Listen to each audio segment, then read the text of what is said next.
नमस्कार मित्रांनो, स्वागत आहे तुमचं मराठी मनोरंजन कट्टामध्ये. आजच्या भागामध्ये असा मोठा ट्विस्ट पाहायला मिळणार आहे, ज्यामुळे खांडेकर कुटुंबात पुन्हा एकदा मोठा गोंधळ उडणार आहे.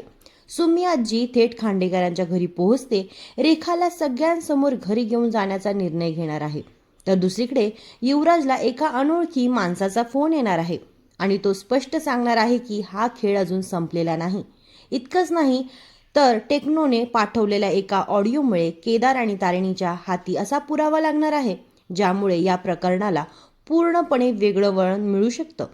पण या सगळ्यांची सुरुवात आजच्या भागात नेमकी कशी झाली, चला सविस्तर पाहूया. आजच्या भागाची सुरुवात होते थेट MNN ऑफिसमध्ये. सगळीकडे बुलेटिनची तयारी सुरू असते. कॅमेरे तयार असतात, लाईट सुरू असतात आणि प्रत्येक जण आपापल्या कामात व्यस्त असतो. कौशिकी ही सगळ्यांना तयारी करायला सांगते. पण या सगळ्या गडबडीत केदार मात्र पूर्णपणे शांत उभा असतो. त्याच्या मनात, चेहऱ्यावर टेन्शन स्पष्ट दिसत असतं, कारण आज त्याच्यासमोर अशी वेळ आलेली असते जी कोणत्याही प्रामाणिक पत्रकारावर येऊ नये. त्याला सत्य माहिती असतं, पण तरीही त्याला लोकांसमोर वेगळंच बोलायचं असतं. थोड्याच वेळात बुलेटिन सुरू होतं आणि केदार कॅमेऱ्यासमोर येतो. तो बातमी सुरू करतो, पण काही शब्द बोलल्यानंतर अचानक थांबतो. त्याच्या मनात सतत एकच विचार सुरू असतो की आज तो जे बोलणार आहे त्यावर त्याचाच विश्वास नाही. कौशिकी त्याला धीर देते आणि पुन्हा बोलायला सांगते. केदार स्वतःला सावरतो आणि मग मनावर दगड ठेवून युवराज खांडेकर निर्दोष असल्याची बातमी वाचतो. तो सांगतो की अफवांमुळे युवराजच्या प्रतिमेला धक्का बसला होता, पण पोलिसांच्या तपासात त्याच्या विरोधात कोणतेही ठोस पुरावे सापडले नाहीत. त्यामुळे त्याची निर्दोष सुटका करण्यात आली आहे. हे सगळं बोलताना केदारचा आवाज स्थिर असतो, पण मनातून तो पूर्णपणे तुटलेला असतो. यानंतर सीन थेट खांडेकरांच्या घरी जातो. इकडे मात्र पूर्णपणे वेगळंच वातावरण असतं. युवराज, पद्मिनी, रेखा, निशी सगळेच आनंदात असतात. पद्मिनी युवराजला विचारते, आता तरी तुला बरं वाटतंय ना? युवराज हसत उत्तर देतो की त्याला निर्दोष सुटल्याचा आनंद तर आहेच, पण त्याहून मोठा आनंद एका गोष्टीचा आहे. ज्यांनी त्याच्यावर आरोप केले त्याच माणसांकडून आज स्वतःच्या निर्दोष असल्याची बातमी ऐकायला मिळाली. युवराज वारंवार केदारची खिल्ली उडवत असतो. तो म्हणतो की बातमी वाचताना केदारच्या चेहऱ्यावरचं टेन्शन पाहून त्याला खूप मजा आली. रेखा ही पद्मिनीचं कौतुक करत असते. ती म्हणते की योग्य वेळी योग्य निर्णय घेतल्यामुळे आज सगळं चित्र बदललं आहे. मात्र युवराज इथेच थांबत नाही. तो स्पष्ट इशारा देतो की आता केदार आणि तारिणीला असा धडा शिकवणार की तो आयुष्यभर लक्षात ठेवतील. दुसरीकडे केदार मात्र घरी पोहोचलेला असतो. घरी येताच तो बॅग बाजूला फेकतो. त्याच्या मनात साचलेला राग आता बाहेर पडू लागतो. तो तारिणीला सांगतो की आज माझ्याकडून जे झालं ते मी कधीच करणार नव्हतो. ज्या खुर्चीवर बसून मी नेहमी सत्य लोकांसमोर आणायचं काम करतो, त्याच खुर्चीवर बसून आज मला मनाविरुद्ध बोलावं लागलं. केदारचं बोलणं ऐकून तारिणीलाही त्याची अवस्था समजते. ती त्याला शांत करते आणि म्हणते, प्रत्येक वेळी आपल्या मनासारखं घडत नाही. काही वेळा परिस्थितीमुळे कठीण निर्णय घ्यावे लागतात, त्यामुळे स्वतःला दोष देऊ नकोस. पण केदारचं मन काही शांत होत नाही. त्याला सतत असंच वाटत असतं की जर त्याला मोकळेपणाने बोलण्याची संधी मिळाली असती तर तो संपूर्ण जगासमोर युवराजचं खरं रूप आणलं असतं. इतक्यात डॉक्टर कामत हे सगळं ऐकतात. केदार आणि तारिणी दोघेही एकदम गप्प होतात, कारण त्यांनी त्यांचं बोलणं ऐकलं की नाही याची दोघांनाही भीती वाटत असते. डॉक्टर कामत शांतपणे त्यांच्याकडे पाहतात आणि म्हणतात, म्हणजे हे सगळं तू मनापासून केलं नाहीस? हा प्रश्न ऐकताच केदार आणि तारिणी एकमेकांकडे पाहू लागतात. डॉक्टर कामत पुढे विचारतात, जर युवराज निर्दोष आहे तर अजूनही तुमच्या मनात त्याच्याबद्दल संशय का आहे?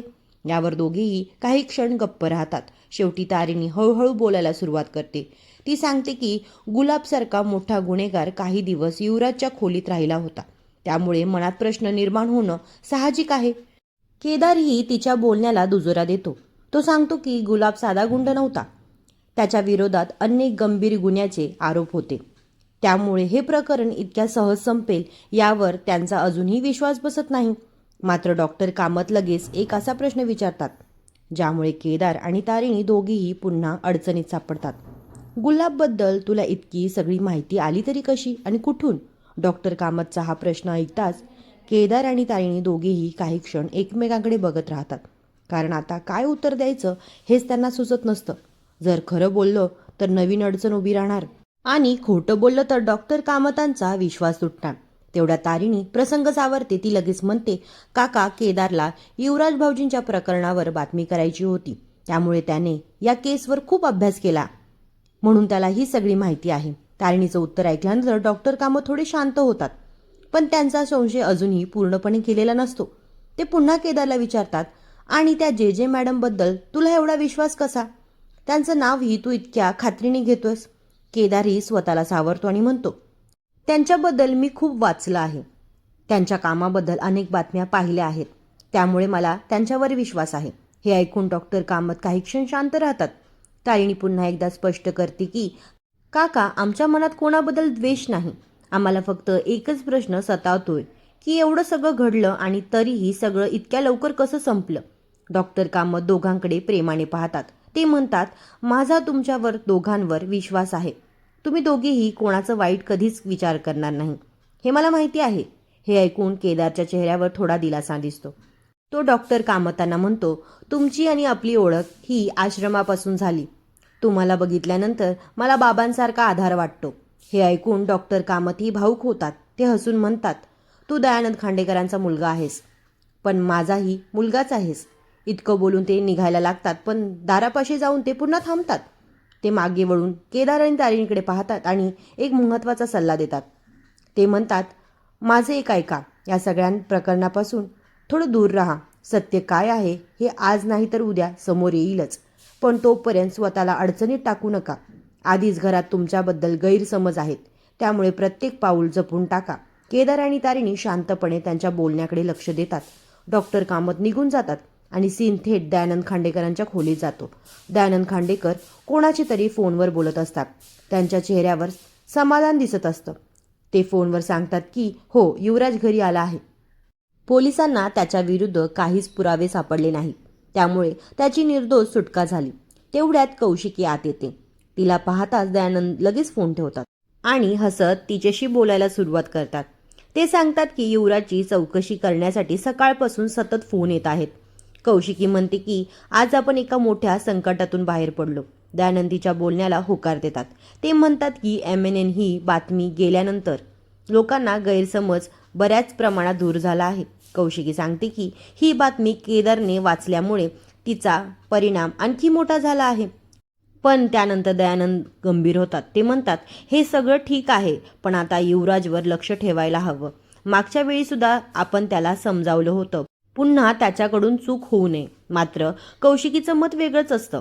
ती शांतपणे सांगते, काका, त्याला पुन्हा पुन्हा बोलून काही उपयोग नाही. गेल्या काही दिवसात तो खूप काही सहन करून आलाय. आता त्याला समजून घेणं जास्त गरजेचं आहे.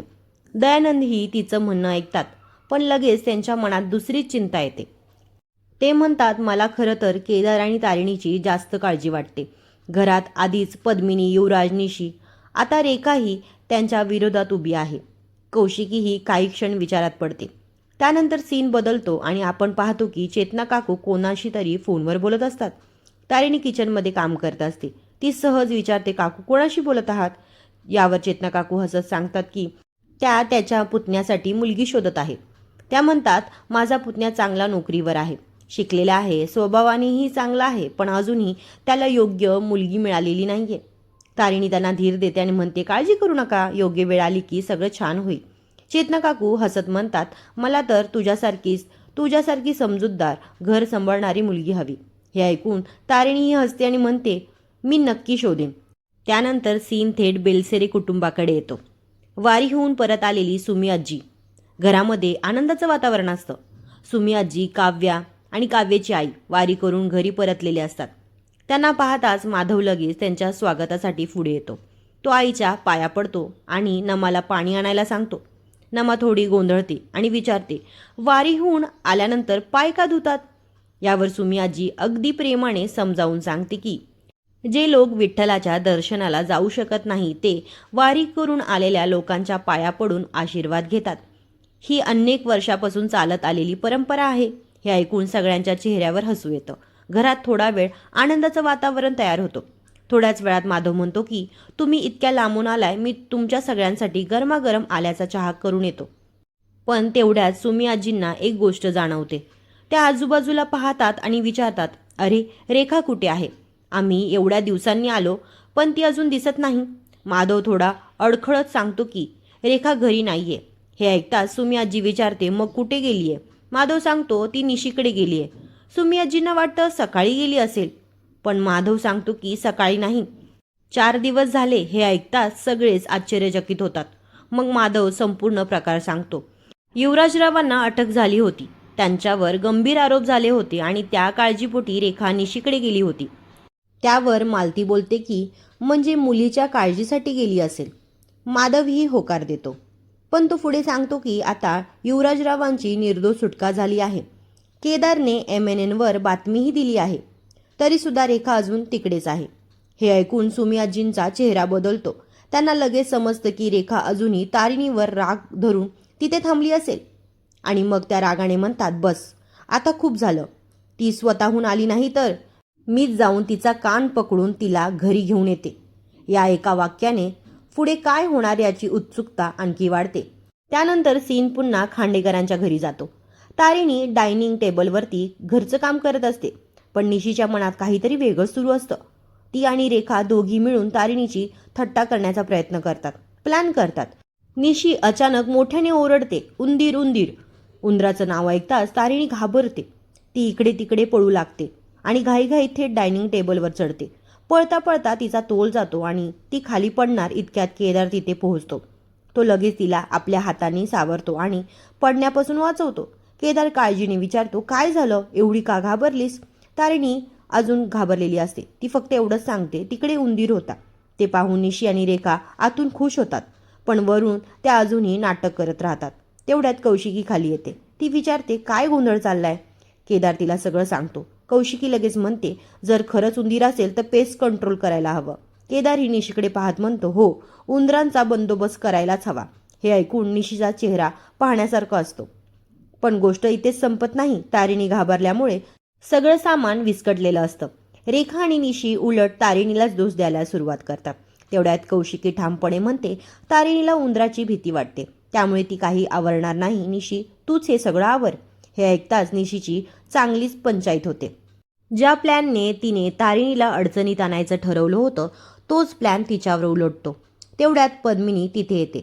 ती काय झालं विचारते. रेखा पुन्हा तारिणीवर टीका करायला सुरुवात करते. ती म्हणते की मोठ्यांसमोर असं वागणं शोभत नाही.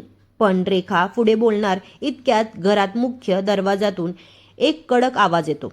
मर्यादा फक्त तारिणीनीच नाही, सगळ्यांनीच पाळायला हव्यात. हा आवाज ऐकताच घरात पूर्ण शांतता पसरते. सगळे मागे वळून पाहतात आणि दारात उभ्या असतात सुमी आजी.